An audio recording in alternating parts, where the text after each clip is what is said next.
નમસ્કાર દર્શક મિત્રો, ગુજરાત વિધાનસભા દ્વારા સત્તાવાર રીતે જાહેરાત કરવામાં આવી છે કે વિસાવદરના આમ આદમી પાર્ટીના નવા ચૂંટાયેલા ધારાસભ્ય ગોપાલ ઇટાલિયા આવતીકાલે શપથ લેશે અને આ માટે તેમણે સત્તાવાર પરિપત્ર પણ બહાર પાડ્યો છે. તો આ છે ગુજરાત વિધાનસભા સચિવાલયનો પરિપત્ર. તેમણે આમ આદમી પાર્ટીના પ્રદેશ પ્રમુખ ઈસુદાન ગઢવીને સંબોધીને આ પરિપત્ર બહાર પાડ્યો છે. વિષય છે વિસાવદરના ધારાસભ્યશ્રીના શપથ અંગે.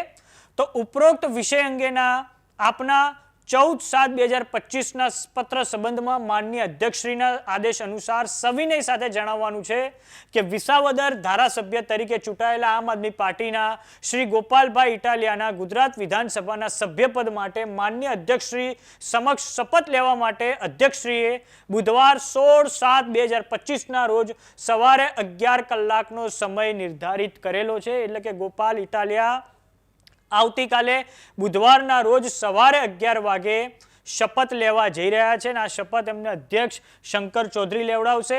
જે અંગે ઉપરોક્ત સમયે શ્રી ગોપાલ ઇટાલિયાને શપથ લેવા સારું ગુજરાત વિધાનસભાના બીજા માળે આવેલ માનનીય અધ્યક્ષની ચેમ્બર ખાતે ઉપસ્થિત રહેવાની જાણ કરવા આદેશ અનુસાર વિનંતી છે. આ પરિપત્ર ગુજરાત વિધાનસભાના સચિવાલય દ્વારા બહાર પાડવામાં આવ્યો છે. આમ આદમી પાર્ટીના નવા ચૂંટાયેલા વિસાવદરના ધારાસભ્ય ગોપાલ ઇટાલિયા છે તે આવતીકાલે બુધવારના રોજ સવારે 11 વાગે અધ્યક્ષ શંકર ચૌધરી સમક્ષ ધારાસભ્યના શપથ લેવા જઈ રહ્યા છે.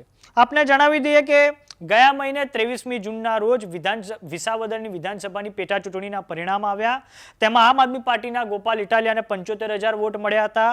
ભારતીય જનતા પાર્ટીના કિરીટ પટેલને 58,000 વોટ મળ્યા હતા, જ્યારે કોંગ્રેસના નીતિન રાણપરિયાને 5,501 વોટ મળ્યા હતા અને આમ ગોપાલ ઇટાલિયા 17,554 મતોની સરસાઈથી જીતી ગયા હતા.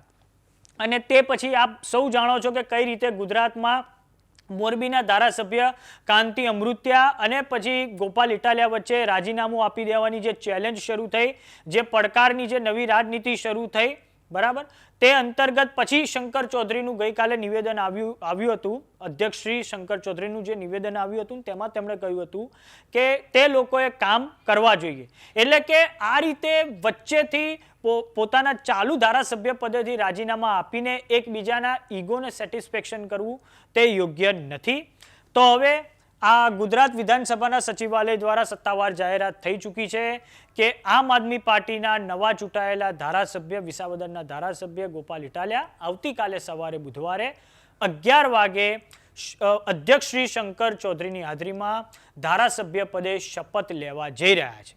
તો આ બાબતે તમારું શું માનવું છે અમને કોમેન્ટ બોક્સમાં લખીને જરૂર જણાવો. જો તમે અમને યુટ્યુબ પર જોઈ રહ્યા તો સબસ્ક્રાઇબ કરો. જો તમે અમને ઇન્સ્ટાગ્રામ અને ફેસબુક પર જોઈ રહ્યા તો ફોલો કરો. નમસ્કાર.